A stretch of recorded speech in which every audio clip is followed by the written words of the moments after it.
اکثر لوگ متمنی ہیں، ہونا بھی چاہیے، ہم سے بھی سوال کرتے ہیں کہ مولانا صاحب امام زمانہ سے ملاقات کیسے ہو؟ اچھا کچھ تو ایسے ہیں کہ بڑے آرام سے کہہ بھی دیتے ہیں، سن بھی رہے ہوں گے، کہتے ہیں آغا صاحب ہماری بھی امام سے ملاقات کرا دیجئے۔ تو دیکھیں بات یہ ہے کہ فلسفہ غیبت یہ ہے کہ امام غیبت میں رہے، فلسفہ ہے یہ، امام غائب ہے، مجھے متمنی مشتاق عشق ہونا چاہیے کہ میری امام سے ملاقات ہو، لیکن شرط یہ ہے کہ میں اپنے اعمالوں کو ویسا کروں جیسا امام چاہتا ہے۔ اب اگر امام چاہیں گے تو مجھ سے مل لیں گے، خوب اگر امام نہیں چاہیں گے تو مجھے اس میں یہ نہیں ہونا چاہیے کہ امام تو مل نہیں رہا، میں کوئی اچھا کام نہیں کر رہا، ایسا نہیں ہے جانے محترم۔ امام جہاں بہتر سمجھتے ہیں کسی سے ملنا ہو مل لیتے ہیں، اور بہت سارے ایسے بھی واقعات ہیں کہ جہاں امام ملے ہیں مگر امام نے بتایا نہیں کہ وہ امام ہے، بعد میں انسان کو محسوس ہوتا ہے، احساس ہوتا ہے۔ تو امام کا وجود ہر جگہ ہے۔ امام ایسے نہیں کہ آپ بولیں کہ یہاں امام نہیں ہوں گے، وہاں امام نہیں ہوں گے، یا فلانی جگہ امام نہیں ہوں گے، یا صرف امام بارگاہ میں امام ہوں گے، نہیں عزیزان، امام ہر جگہ ہیں۔ کیوں؟ خدا کی قدرت ہے، خدا جس کو 1100 سال سے زیادہ زندہ رکھ سکتا ہے خدا اسے ہر جگہ بھی رکھ سکتا ہے۔ خوب یہ عقیدہ اور ایمان ہونا چاہیے کہ امام دیکھ رہے ہیں، اور امام ہر وقت دیکھ رہے ہیں، آپ گھبرائیں نہیں کہ ابھی آپ کو نہیں دیکھ رہے، امام ابھی بھی آپ کو دیکھ رہے ہیں، امام ہمیں دیکھ رہے ہیں، ہمارے اعمال امام تک جاتے ہیں عزیزان محترم۔ ہفتے میں بعض روایات 2 دفعہ کہتی ہیں، لیکن جاتے وقت کیا ہم اپنے امام ہمارے اعمال نامہ دیکھ کر خوش ہوتے ہیں یا گریا کرتے ہیں؟ 2 کنڈیشن سے زیادہ تیسری کنڈیشن نہیں ہے۔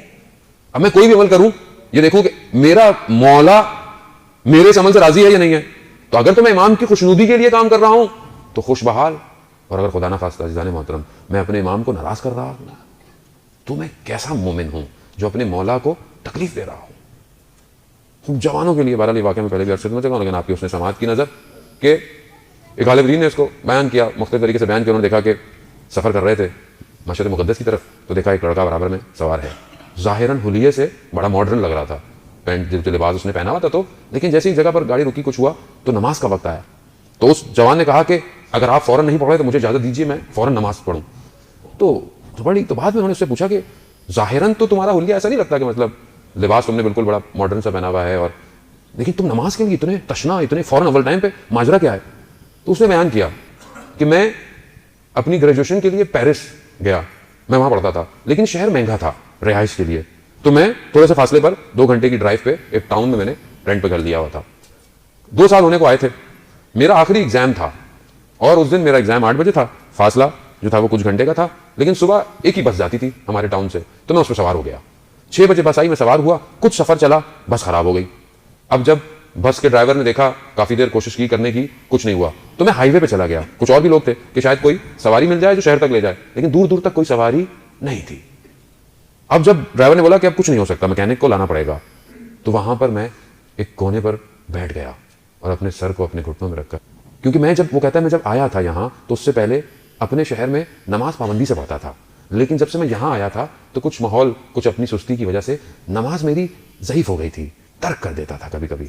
اس وقت مجھے شدید احساس ہوا، اس وقت میں نے اپنے وقت کے امام سے توسل کیا، میں نے کہا یا امام زمان، میں آپ سے عہد کرتا ہوں مجھے کسی طریقے سے وہاں تک میرے کمرہ امتحان تک پہنچا دیجئے، میں آج کے بعد نماز اول وقت میں پڑھوں گا۔ کہتا ہے کہ جیسے ہی میں نے کہا تو دیکھا تھوڑی دیر میں کوئی شخص آیا اور اس نے ڈرائیور سے کہا کہ تم جاؤ سٹارٹ کرو۔ اس نے کہا کچھ نہیں ہو، کہہ رہے تم جاؤ سٹارٹ کرو۔ کہتا اس نے پتہ نہیں کچھ ہاتھ لگایا، اس نے سٹارٹ کیا، بس سٹارٹ ہو گئی۔ کہتا سب سے پہلے بس میں کودنے والا شخص میں تھا، لیکن جیسے ہی میں دروازے سے اندر ہوا تو وہ شخص دروازے کی طرف سے گھوم کر گزرتا ہوا، اس نے مجھے صرف اتنا کہا دیکھو جو عہد کیا ہے اس پہ قائم رہنا۔ کہتا ہے کہ جب میں نے یہ سنا تو میرا بدن خشک ہو گیا، میں نے کہا کہ یہ میری بات اس شخص کو کیسے پتہ چلی؟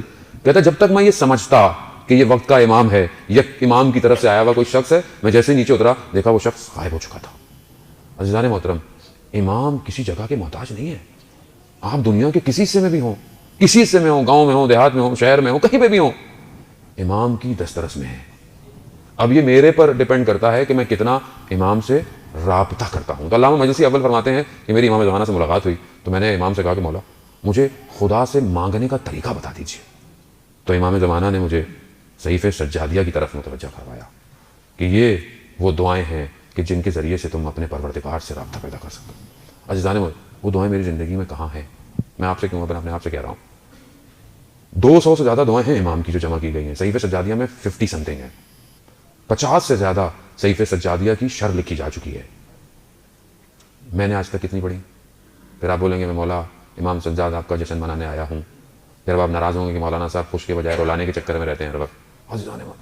خوشی تو یہی ہے نا کہ مولا خوش ہوں، وہ میں دنیا کی رضایت کو راضی رکھوں تو روز قیامت میں خدا نے کیا کرنا ہے؟ بولو جاؤ جس کے لیے راضی رکھ رہے تو انہیں کے ساتھ آنا.